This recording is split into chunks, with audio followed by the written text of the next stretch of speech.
Amados e amadas de Deus, hoje, dia 1º de junho, iniciamos um novo mês, pedindo as bênçãos de Deus na nossa vida, que esse mês de junho seja de muitas graças, de muitas vitórias. O mês junino é um mês festivo, de muitas festas, festividades religiosas, celebramos tantos santos juninos, então que a gente possa estar unido a toda essa realidade da nossa igreja. Hoje é domingo, dia do Senhor, dia de ir à missa. E hoje nós temos uma celebração muito especial, que hoje é a solenidade, onde nós celebramos a ascensão do Senhor. Jesus que sobe aos céus. É isso que significa ascensão, é subir com a própria força, Jesus sobe aos céus. Então vamos lá, nós também hoje iniciamos uma semana, de oração pela unidade dos cristãos, porque domingo que vem é domingo de Pentecoste, Pentecoste é a festa da igreja, a festa do Espírito Santo, é a festa da unidade. Então nós também nos colocamos em oração pela unidade de todos os cristãos, para que a nossa igreja possa estar sempre unida e não dividida, para que aquelas pessoas que tenham no coração as mágoas, os ressentimentos, o desejo ali de abandono, de sair daquilo que é de Deus, que elas possam, ao contrário, possam querer estar presente na igreja, entendendo que na igreja nós vamos viver ônus e bônus. A gente que trabalha na igreja sabe, não é só alegria. Eu falo que é uma família, e ali a gente vivencia de tudo. Então vamos rezar pela unidade da nossa igreja, pela unidade dos cristãos. O evangelho de hoje é de São Lucas, capítulo 24, versículos de 46 a 33. Naquele tempo disse Jesus a seus discípulos: assim está escrito, o Cristo sofrerá e ressuscitará dos mortos ao terceiro dia, e no seu nome serão anunciados a conversão e o perdão dos pecados de todas as nações, começando por Jerusalém. Vós sereis testemunhas de tudo isso. Eu enviarei sobre vós aquele que meu Pai prometeu. Por isso permanecei na cidade até que sejais revestidos da força do alto. Então Jesus levou-os para fora até perto de Betânia. Ali ergueu as mãos e abençoou-os. Enquanto os abençoava, afastou deles e foi levado para o céu. Eles o adoraram.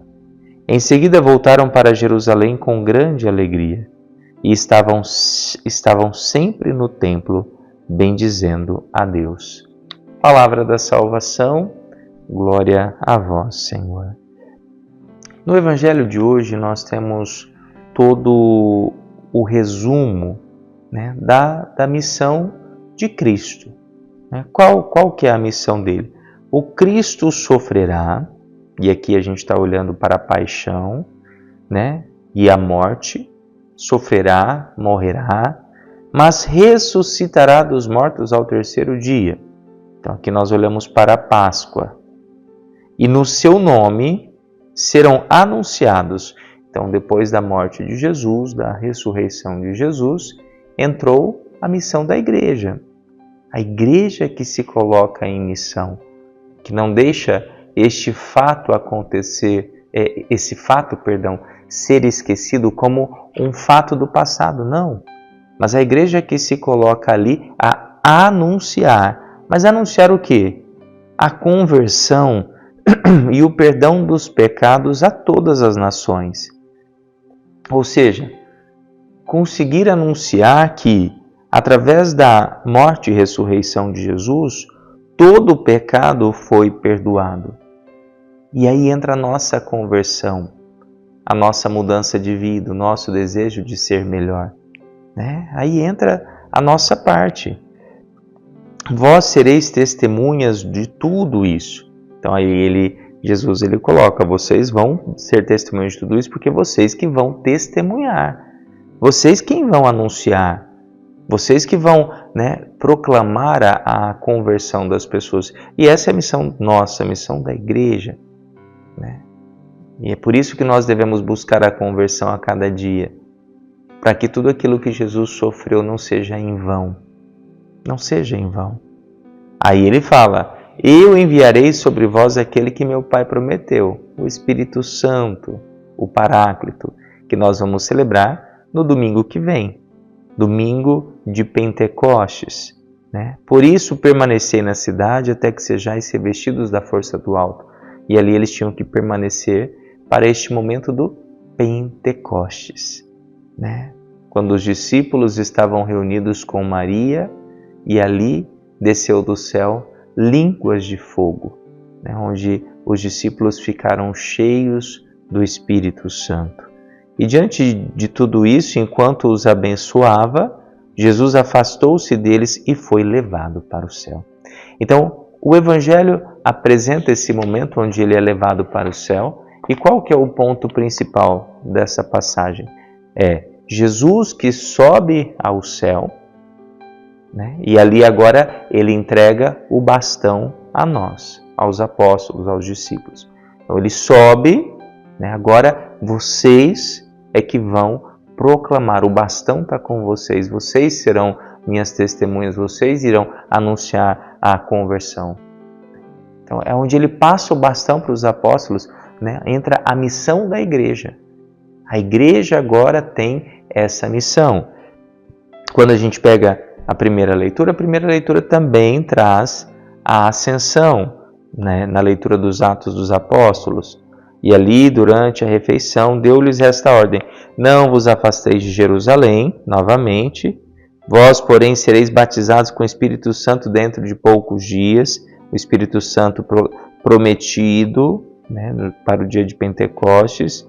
E aí depois ele fala, Senhor, perguntam para ele, é agora que vai se restaurar o reino de Israel? Ele fala, não vos cabe saber o tempo e o momento que o Pai determinou.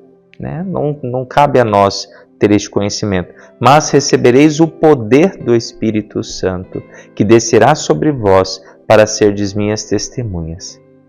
E é aí que nós precisamos entender que o Espírito Santo nos confere poder. Tudo posso naquele que me fortalece. Eu tenho este poder, o poder do Espírito Santo. E este poder me capacita, este poder me qualifica, este poder me torna forte para cumprir essa missão. E ali, depois de dizer isso, o que acontece? Jesus foi levado ao céu à vista deles. Uma nuvem o encobriu, de forma que seus olhos não podiam mais vê-lo. E aí depois apareceu então 2 homens vestidos de branco que disseram, homens da Galileia, por que ficais aqui parados olhando para o céu? Esse Jesus que foi levado para o céu virá do mesmo modo como vistes partir para o céu. Ou seja, aqui já é anunciado a volta de Jesus. Mas quando ele fala, por que ficais parados olhando para o céu? Qual que é o objetivo dessa fala? Não é para ficar parado olhando para o céu. Agora vai trabalhar. Agora é o nosso momento de trabalhar. É o nosso momento de ser operário do Senhor. É a nossa missão. Aí o Salmo, por entre aclamações, Deus se elevou, o Senhor subiu ao toque da trombeta. Ele sobe de corpo e alma. Isso é muito importante, por isso que nós não temos o corpo de Jesus, nós não temos ali os ossos de Jesus, nós não temos, porque ele é elevado, ele se eleva de corpo e de alma. Deus se elevou, Jesus, verdadeiro Deus, se eleva. E aí depois, a segunda leitura, vem falar também São Paulo aos Efésios, irmãos, o Deus, o nosso Senhor, o Pai, a quem pertence a glória, vos deu o espírito de sabedoria, aqui vem falar desse Espírito Santo, que ele abra o vosso coração à sua luz, para que saibais qual a esperança que o seu chamamento vos dá, qual a riqueza da glória que está na vossa herança com os santos. Então aqui é apresentado para nós o que? Esse pedido do Espírito Santo. A nossa igreja que é pentecostal, nossa igreja que é conduzida pelo Espírito Santo. Os homens que estão à frente, mas ela é conduzida pelo Espírito Santo. Então peçamos esse Espírito Santo, peçamos nesta semana, pela Semana da Unidade dos Cristãos, olhar principalmente para a nossa igreja, olhar para a sua igreja e pensar naquele que está afastado, tentar trazer de volta, vamos resgatar, olhar para aqueles que se afastaram e que ninguém percebeu. Por quê? Porque Jesus, tudo aquilo que Jesus viveu, não pode ser em vão. Tudo aquilo que Jesus passou, não pode ser em vão. Então vamos rezar juntos. Pai nosso que estais nos céus, santificado seja o vosso nome, venha a nós o vosso reino, seja feita a vossa vontade, assim na terra como no céu. O pão nosso de cada dia nos dai hoje, perdoai as nossas ofensas, assim como nós perdoamos a quem nos tem ofendido. E não nos deixeis cair em tentação, mas livrai-nos do mal. Amém. Que o Deus Todo-Poderoso abençoe Pai, Filho e Espírito Santo. Amém.